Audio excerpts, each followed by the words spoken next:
Hello, product people. Welcome to the Product for Product podcast, hosted by Matt Green, data advocate and product manager, and Moshe product leader and author. Our goal is to serve the product community by helping you find products that can help make your work in product management easier. Thanks for joining us on another episode of the Product for Product podcast. Welcome back. In today's episode, Moshe and I are excited to continue our startup series with Moodi Mahmoudi. Moodi is the founder and CEO of Next. So let's dive in. Welcome to the show, Moodi. Thank you so much, guys. Thanks for having me. Really excited to be here. Absolutely. Hello, Moshe. Hey, Matt. Hey, Moodi. I must tell you that I think you have the coolest name so far of all of our guests. That's right. No offense to any one of our other guests, but I just love your name, Moodi Mahmoudi. Yes. Like the best. Thank you. Yeah. The gold star. Thank you so much. Where are you joining us from today? So I actually live in France. The company is based in Amsterdam, but we're a remote team, so I live in France. Okay, cool. Excellent. So all the way from Europe. And you are on our Startup 2.0 series. So tell us a bit about yourself and then tell us about Next and how did you get to start it? Sure, absolutely. So I'm Moodi, one of the co-founders of Next. Next is an AI-powered product discovery platform. So me and my co-founder, we both come from product backgrounds. This is my third startup. It's his second startup. Everything we've done has been product. And I think one of the areas that we observed while we got together. We met during our MBA together, and one of the things we observed was that for 2 decades, product teams have invested very heavily in product delivery. We put in lots of tooling and investments and rituals in making sure we create more code and we pump it out there and we build more product, right? We put in GitHub and Jira and Linear, and we put in rituals like, epics and stand-ups and groomings and retros. We did all these things essentially to improve and enhance product delivery. But, our observation from our own lives, but also seeing our friends and others do it, was we weren't necessarily building better products. We were building more product, but not better product. We continue to struggle with product market fit. I mean, it's hard, it's difficult to get there. And the cost of product development is just humongous because we kept doing and redoing the same thing over and over again. At some point, I think even iterating became popular. People say, hey, iteration is good. I would rather get things right in the first iteration, to be honest with you. It would just make my life so much easier. Yeah, don't bash iteration. Iteration is still good. Yeah. The right one, educated, informed iteration, absolutely. Yes, and I think this absolutely. is where we kind of wanted to help. And so the real observation for us was, hey, we had both done design school, and so we're big believers of design and the human-centric aspect of stuff. And so we started thinking about, hey, what if getting better products wasn't about delivery? What if now was the time to kind of switch gears and focus on what we call today product discovery? Understanding those customer needs, internalizing them, understanding those ambitions, and then feeding that into our product discovery so that we fundamentally build better products faster at a lower cost. So that's kind of the hypothesis behind Next and how we got going on what we're doing today. Very nice. Yes. I love that aha moment about, let's focus on discovery. And for some of us, this comes early in our career. One person that I can think about right away is Marty Kagan and how he tells the story in his book in Inspired about building a computer that no one wanted. I think it was Marty Kagan, right? So definitely, what is it that our client want rather than what a need, rather than just build more and more and more. So tell us a bit about your maybe you said that you are third time startup founder, or is it a startup founder third time or third product that you're starting? Yes, the third time startup founder. So the first time that I started a company was from my undergrad dorm room at McGill. So I did my undergrad in Montreal at McGill, and in my last year of studies, I had taken an entrepreneurship course, and my entrepreneurship professor Peter Johnson an amazing professor. It was like entrepreneurship 101. And I was doing a degree in finance and all this kind of stuff. I had gone to McGill to be a doctor for all things. I take this entrepreneurship course. And so this is 1999. I don't know. It was the year where Steve Jobs' face was in the box on the cover of Time magazine, right? I mean, it was like the craze of .com. Everybody was building stuff in the internet because the internet was over there and the real world was still over here. That was the days. Yep. Anyway, so our course was the essence of it was 50% is your presentation, 50% is your business plan, and the premise of the course was to start a company. That was it. That was the thing. So me and the guy next to me, we kind of team up and we come up with this idea of an online classifieds business. The fundamental being, that observation was, I don't know if you guys remember, but when I was in school, if you wanted to sell or buy something, you would print a picture on a piece of paper, and then you would have your phone number on the bottom clipped with the scissors, and people would rip it out and they call you and say, hey, I want your toaster, I want your textbook or your bike or your futon or whatever it is that you were selling or buying. I think some people still do that today. We're old enough to remember. Yeah. I remember that. Yep. And so we went and said, hey, no, this has to be in the internet. So that was the premise of it, right? So we created essentially an online classifieds company, essentially to do this. So, we got started. The way we act, as a marketplace problem, one of the, our growth hack was everything, of course, in my house was up for sale because we needed volume for people to come and buy something. And then one of the things we did, which worked really well, is we went around on campus. So we were student oriented. So campus was our playground, right? That was where our market resided. Yeah. And we would go to students chilling on the lawn, or throwing frisbee or whatever, and would say, hey, you have something to sell in your house? And everybody had something to sell or buy. And we had printed the form to publish your item on the website on a piece of paper. And so people would fill it exactly manually. And then at night, we had like students who would work with us to put it on the system and then send them the link for people to take ownership of their accounts. That's how we...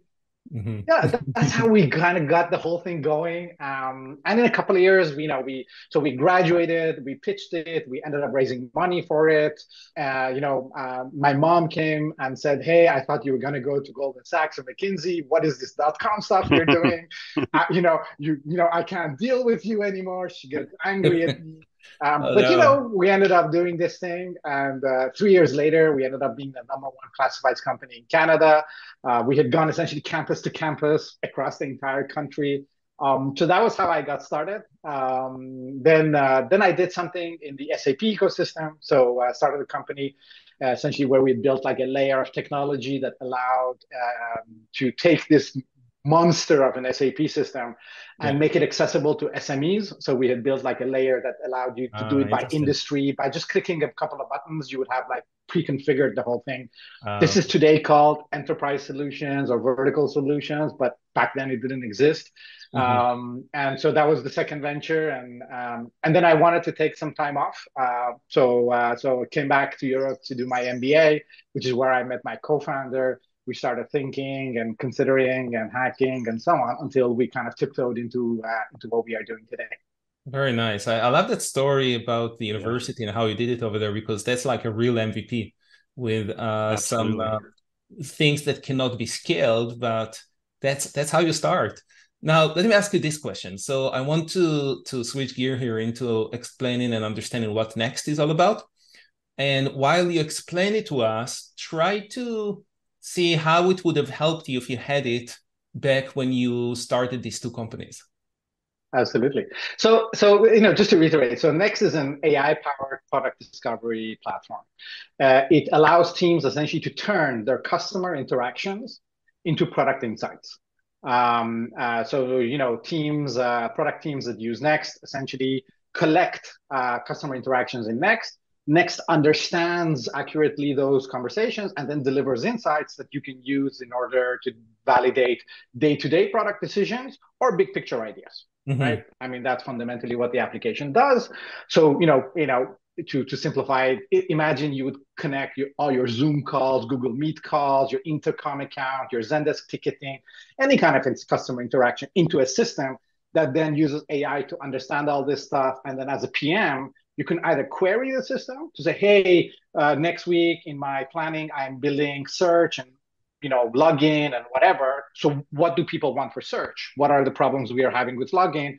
And the system could generate all that data and then feed that evidence into your decision-making process.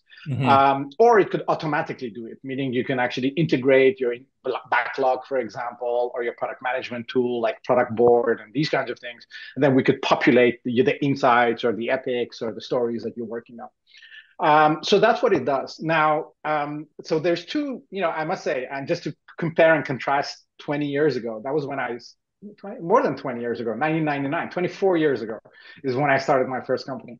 And I think compare and contrast then to today, I think there was two revolutions that were pivotal to the creation of Next with the vision that we have for it today. The first revolution was ushered in by COVID, which is where our customer interactions went from me stopping a student on the lawn throwing a frisbee and say, hey, so how would you want to do something around, sell your futon? Would you like to buy stuff? How many things do you buy a year?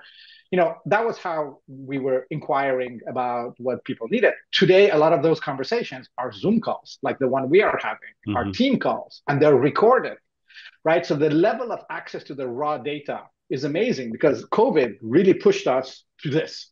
Zoom wasn't an integral part of how we interact with our customers and partners and others. It is now today. It's 99% of the conversations are happening like this. So that was one element. And next, being very video centric, when, for example, we generate evidence for a ticket that you have, we actually clip videos so that people can watch the customer say it. They can hear the customer say it. And the level of empathy is incomparable to me telling you, oh, I spoke to this guy, here are the bullet points. Right. And they don't need to search for it. It's just there for them. It's just there. Absolutely. It's like, access to the rawest form of data. It's coming from the horse's mouth, not my interpretation of what they said, not my notes from what they said, literally what they said. Right. So that's, I think, one revolution that happened. And then the second revolution that happened was AI, of course, because, of course, this approach of going to people, gathering the data, analyzing the data, and then putting it together and then trying to feed, it's very cumbersome. It's very cumbersome, right? There are companies where you have people dedicated to just doing this. But, if I look at, for example, companies who have research functions, I mean, you have one researcher for 20 developers. Okay, so how are they supposed to feed that process? I mean, it's just not possible, which means that they end up working on very few, very strategic initiatives, and all the other decisions are made on assumptions, opinions, and gut feeling, and all that kind of stuff.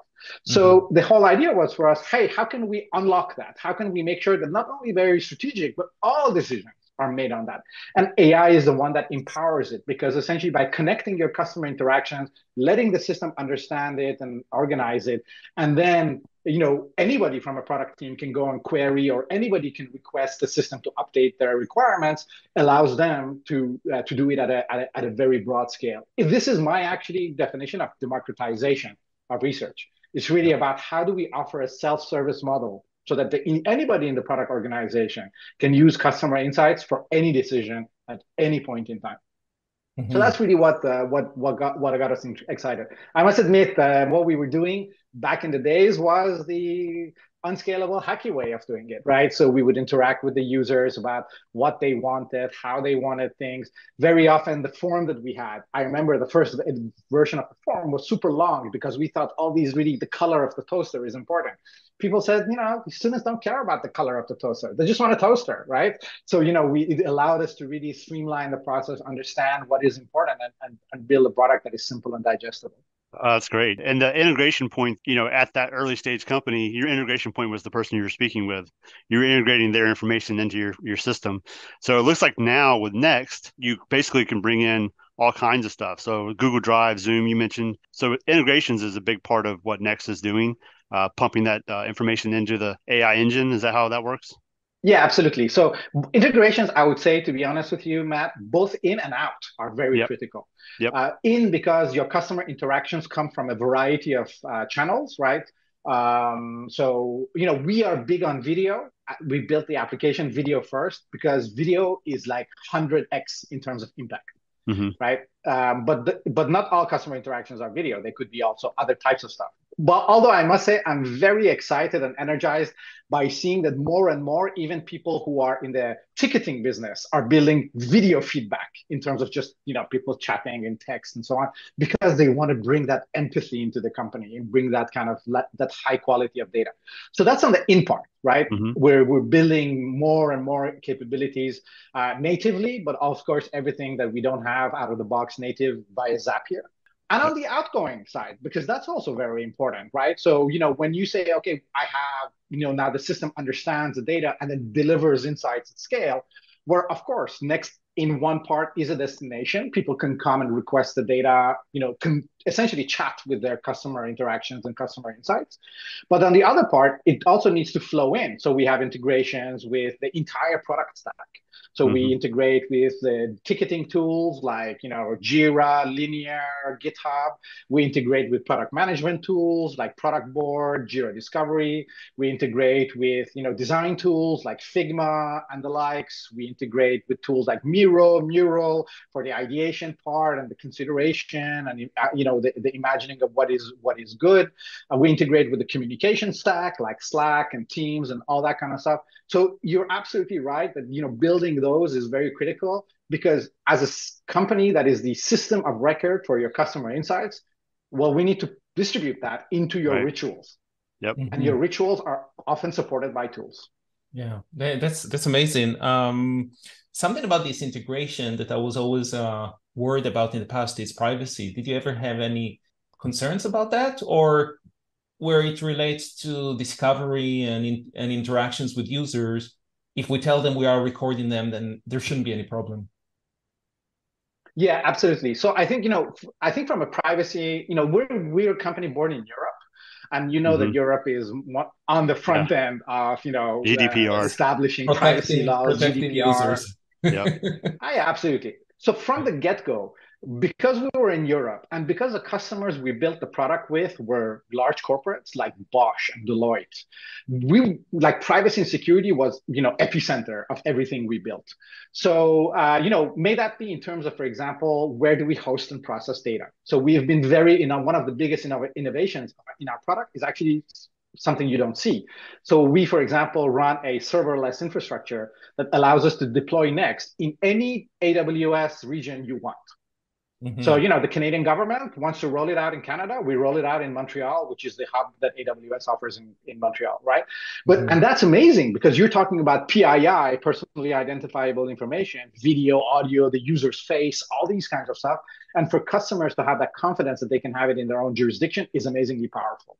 So we've really invested heavily in terms of privacy and security, in terms of features and capabilities.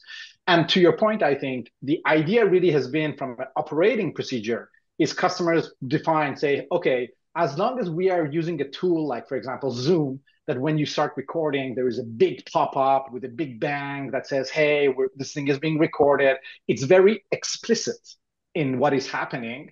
Then we're okay, because essentially you have consent. Some organizations go even further by saying, hey, while it's being recorded, we want you to ask the user for consent. So the user records their consent. But these are essentially really the policies that companies put in place in order to make sure that, at the forefront, which is where we are, everything is done properly. And if it is, then when it flows into their system, they can manage that in a very effective way as well. Right. Awesome. So let me ask you that question I asked you before. Let's say that we have gone through the revolution already, the two revolutions that you mentioned, and you would have to build, a new system like the one you built back then. How would you do it differently today with Next? I must admit, so Moshe, I don't know if this was because we were young and innocent and stupid, or was it because, Discovery wasn't that big. But I must say, back in the day, in '99, when we got started with the classifieds business, there was a lot of, I would say that in the initial couple of months, essentially we were doing this, to be honest with you, because we wanted a good grade. That was item number one. So we were just doing stuff that looks smart. Yes. Right? Not that is smart, that just looks smart, right? But of course, once you go raise money and some people are like, okay, we're going to do this, then you're like, okay, my God, we actually have to do something real, Guys have for to real, create not value just for there and passive. not just look smart. Yeah. Exactly. So that is where we really hit the ground in terms of trying to understand what users wanted. Back in the days, it was both easy and hard for us. Easy because within the four walls of McGill, we had 35,000 customers, prospects that we can go to, right? Yeah. So our customers were ourselves. So we were building something for ourselves because we were a student and we bought futons and bikes and textbooks secondhand, right? So that was very comforting because we were very close to the problem. We were building something for us and our friends, literally. And so getting access to that information was very easy in a physical way. It was chaotic. The data was essentially in our head and Mm-hmm. nowhere else. So it wasn't consumable in the long term. It wasn't consumable by the rest of the team. And this is okay if you're just a company of 2, 3, 4 people where you guys are together 24/7 working at the dining room table. Mm-hmm. That's totally cool. But as you start growing from there, then the wheels can't start coming off the wagon. And that's literally what happened to us. As we started to say, hey, once we had McGill, Concordia, University of Montreal, and a couple other things in Montreal, once we started going to Ottawa, to Toronto, to Queens, to York, to all these other schools, this is where things started getting very complicated because the stuff that I had in my head sitting at my kitchen table in Montreal was no longer transferable to the team who is running to University of Toronto. Yeah. Right. I mean, Right. how do we do that? Right. Yeah. And we didn't have systems. So we were, probably doing it very suboptimally with a lot of luck. So A we're lot of talking luck. here really about scaling. So the scaling is really, really hard because once you're bringing more people or you're getting into different geographic locations, and it's funny that you're sitting in France, Matt is sitting in Atlanta, and you're talking about my neck of the wood here with all these universities. I love that. Absolutely. But right, it seems like when you want to scale, you really need to have that type of organization that help you. Absolutely. And for me, people, when you say scale, people may often think, oh, once we're past 100 people. No, literally, I'm talking about once you pass 2, 3 people, and once you're past the phase of your company's life where you guys are no longer just a bunch of founders sitting around the dining room table, that you actually have other things to do besides just talk about the product and the customer, right? And that happens really quickly in Yeah. terms of the company. So, making sure that focus and obsession with the customer and their needs and their ambitions is there and is accessible is very critical as you start building the company up. And making that available for qualitative data is very hard. Well, it was, I would say, literally impossible before we had AI in a scalable way. We had it for quantifiable data, right? So quantitative research and numbers and stuff. We have BI tools and reports. That's the version of the quantitative stuff. But for qualitative stuff, we didn't have it. And I often say we are what BI and reports are to quantitative. We call that chat and prompts for qualitative. Right? In terms of making sure that the qualitative data, that empathy, what the customer said and felt and expressed comes across to the entire team for every decision we're making. Right. And another thing that I'm thinking about, and it's related also to that, COVID and Zoom development, is the remote work and being remote. So even when we're talking scaling, it's not so much scaling in size, but scaling in that way that we have to work remotely or asynchronously. We had a small series in the past about async tools, but that can definitely help there as well. Absolutely. Because essentially, even if you're 2 people, if you're not sitting together morning to night, breathing, eating, drinking, and talking about the same stuff 24/7, then you lose sight of what's important. It's just that's how it goes, right? And I think you're right. Back in the days, of course, this didn't exist. I must say, in '99, nobody would ever think of, hey, let's have a remote team. I mean, it was inconceivable. I think investors even said we would not finance you if you're not under the same roof. Things have changed in the past 20 years, big time. Absolutely. And now with Next, it looks like you have an AI assistant. So Moshe and I have talked about generative AI, the direction of AI, and where that's going, how that's going to help product management. So it looks like Next has, the ability to chat, the ability to create things along with your AI assistants. Is that how that's currently structured? And could you speak to a few of the benefits of AI inside Next? Absolutely. So essentially, our vision for AI was, is rooted in three pillars. The first pillar of our AI is understanding limitless amount of qualitative data, right? Essentially, plug in your Zoom calls and forget about it. This is literally, the thing, right? Meaning, the first pillar of AI is the understanding of your qualitative information. So the application brings in your Zoom call, it does a language ID, speaker ID, and then transcribes that into text. And then it picks out the key customer moments and summarizes everything, right? So that you don't have to do that, right? Mm-hmm. Of course, we haven't built a black box, so people can also go there, adjust things, add things, remove things. We really wanted to build it as a co-pilot, not a black box replacement, because that is very important, right? Yep. That is actually our belief. We can talk about this in a second, about our vision for AI, building a trusted AI, and why that is important. So that's the first pillar. The second pillar of our AI is, okay, now that I have understood, I give back to you, right? So that you essentially, it's conversational, querying of the data, meaning it's a chat interface where you can go and say, hey, I am looking for stuff about search. I'm talking about onboarding. I'm looking about customer input or insights about whatever topic it is that I'm working on. You can query that data out. And so what the system does is that it goes through all of these customer conversations. It identifies the key ones, and it delivers two things. First, it generates an answer to your question, right? Mm-hmm. That's the first part. And then it backs up this answer with actual clips from your customer conversations that it used to generate the answer. That's great. The first time I used ChatGPT, instead of, for anything beyond shorten this email, lengthen this email, those mundane things, where I asked a question where I didn't have the answer, the first instinct for me was, okay, the answer sounds great. What's the source of the answer? Is this coming from a TikTok video, from a Wikipedia page, from a PhD document? Who knows? If you don't give me source, I cannot make a decision. I don't know, trust right? You. Yeah, even if the answer. Exactly, trust. Yeah. So when we built our model, we said, hey, we can do this. Meaning, because people won't use the answer, essentially, because they don't believe it or they don't trust it. Bringing empathy wasn't giving you the right answer, was to telling you what is the right answer based on, so that I can then understand and build empathy. It was the customer clips, right? Yep. So we give you the answer, and then the system would select, okay, I may have, thousands of clips. Here are the 10 or 15 that are most pertinent to your question. And then you can directly play the clips and say, oh, wow, so great. Or you can even say, hey, I was querying the system because we're building this feature for the large enterprise customers, but all these clips are coming from SMB customers.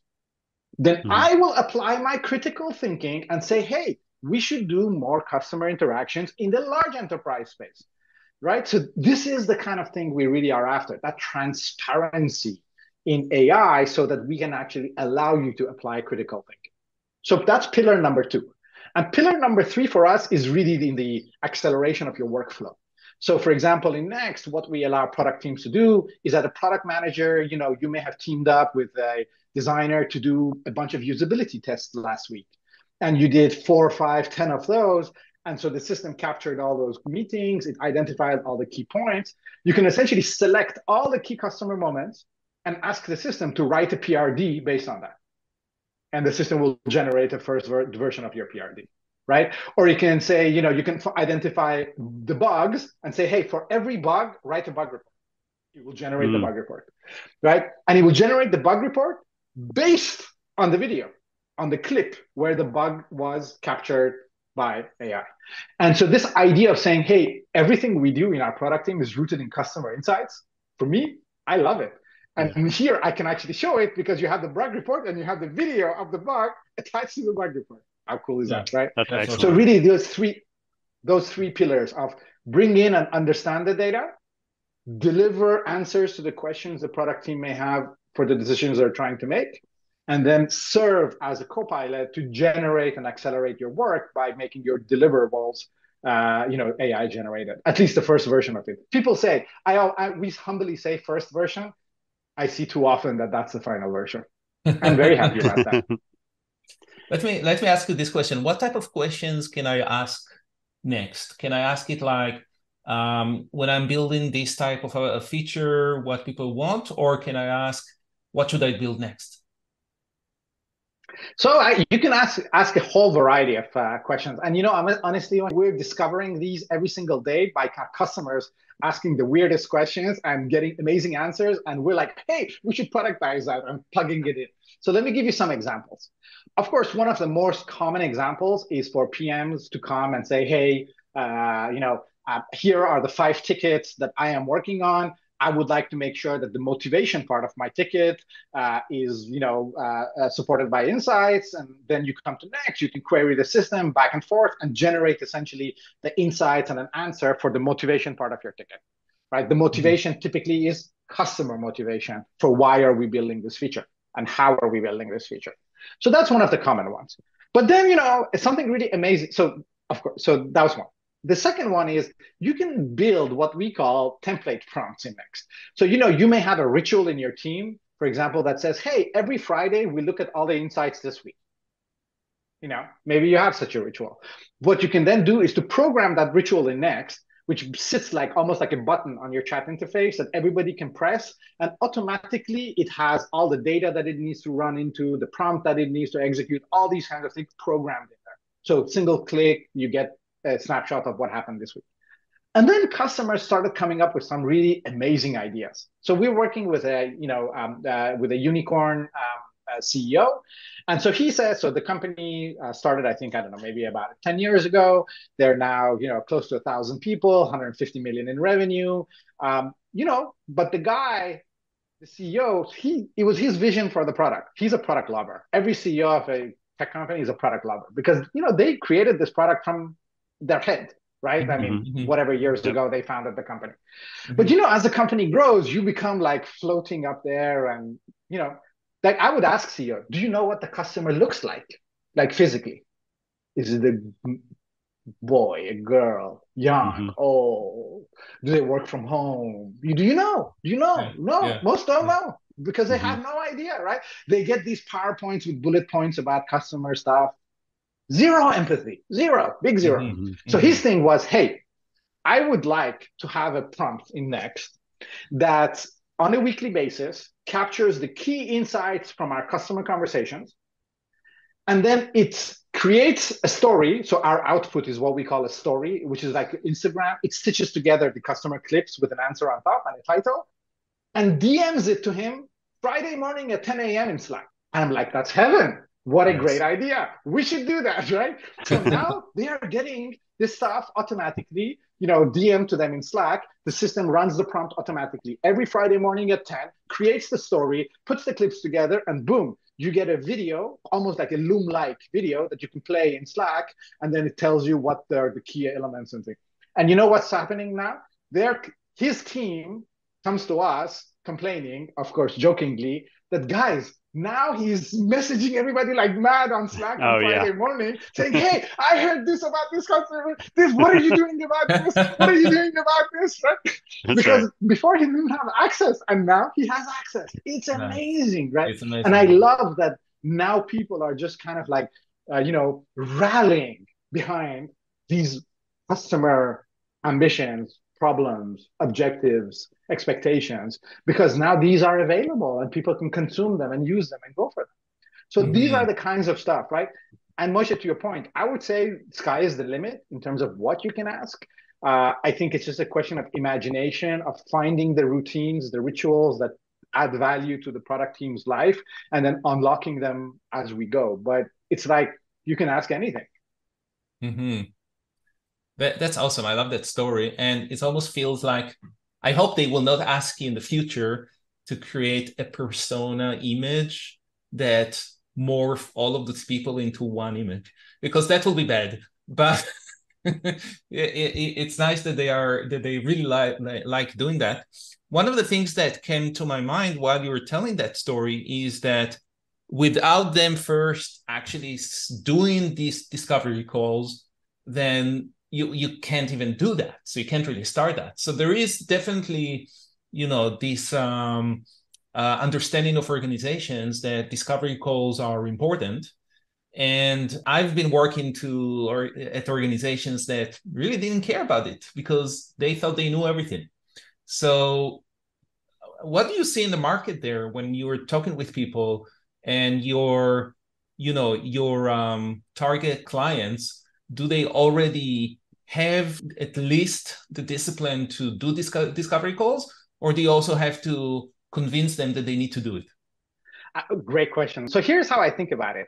I cannot think of a single team that is actually selling something to someone that doesn't talk to the someone in some shape or form, right? Which is why I think the word discovery call is a loaded word, because it creates like this expectation of we need to be doing something special. And I'm like, no, so I go in and I'm like, hey, does anybody in your company talk to customers? Anybody. I don't care. Anybody, right? And often there is, right? Think of, for example, customer success teams.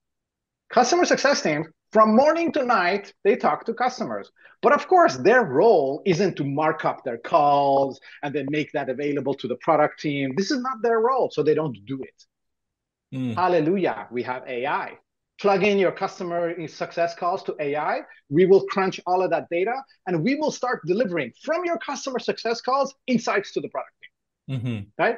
So I think, guys, the point that we have found is as long as you give me the end of the string, meaning anything, any type of customer interaction, we can start creating value. Yes. Yeah, and then you can pull it. And I can tell you, the first time you put one of these outputs on Slack, and then people got bananas in terms of emojis and comments and all this kind of stuff, that is where you fire up the need and the ambition of we need more of this. Yes. And once you have that ball rolling, Moshe, then you can start telling him, hey, okay, customer success call is great, but hey, what if you did, proper customer discovery by your PMs? So you can then start building on that, right? But if the barrier is, hey, you got to do this really complicated thing before we can generate any value, then nobody would ever do it.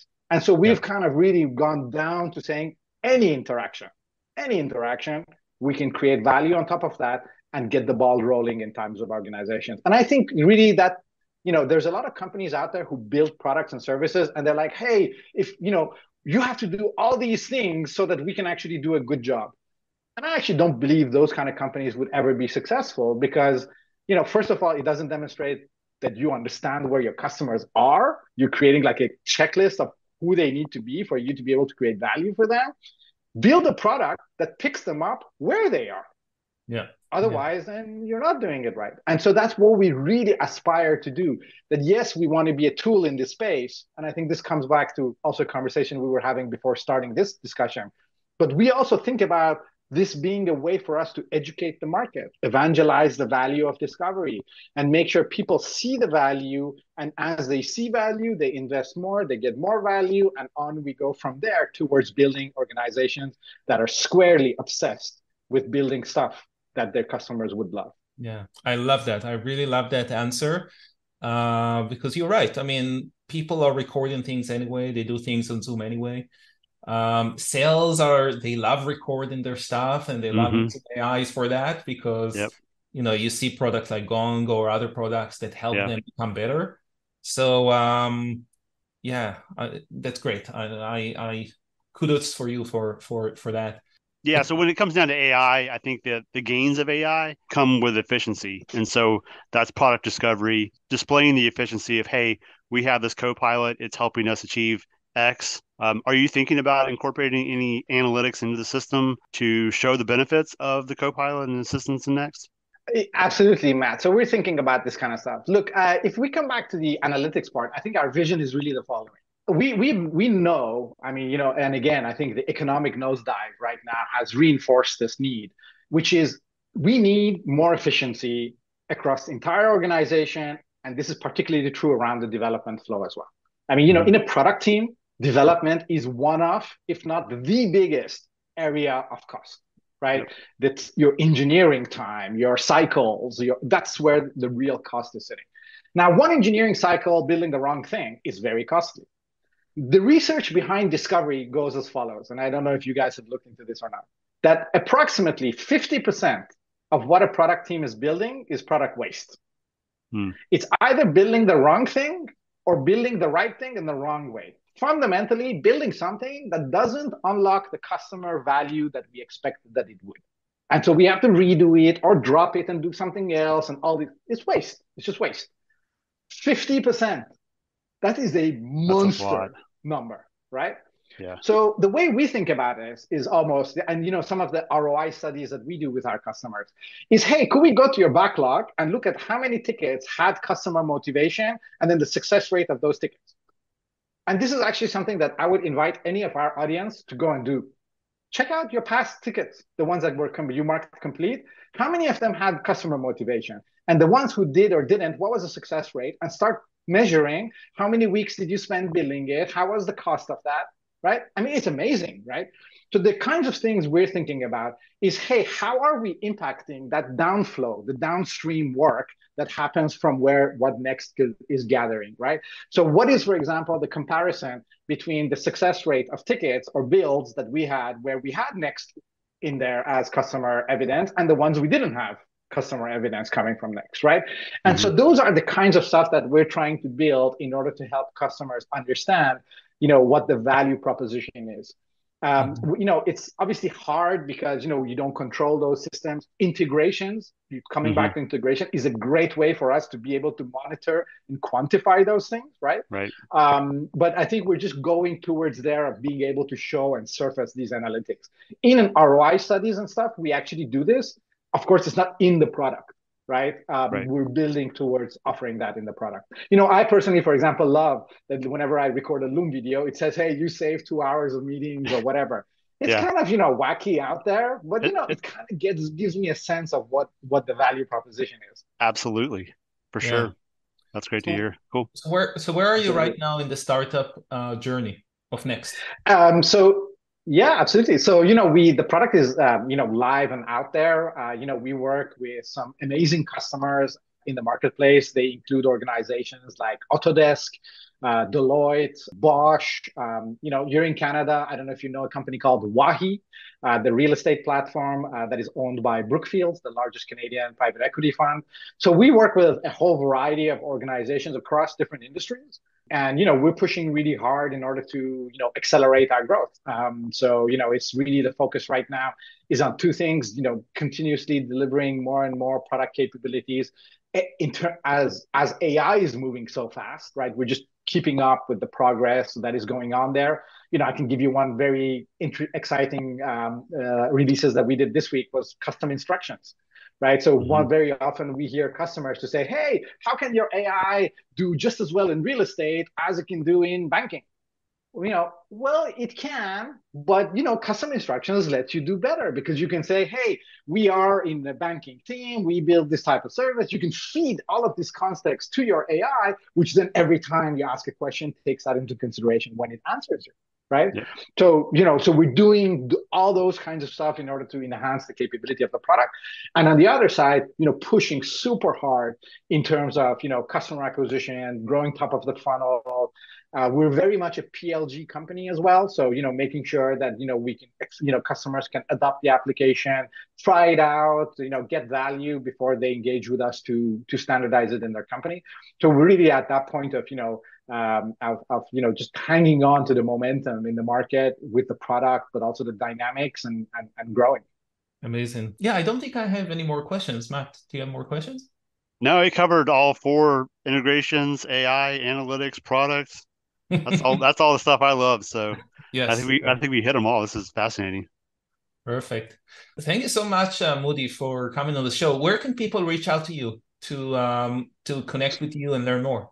Absolutely. So I would spend most of my time on LinkedIn. So please look me up on LinkedIn.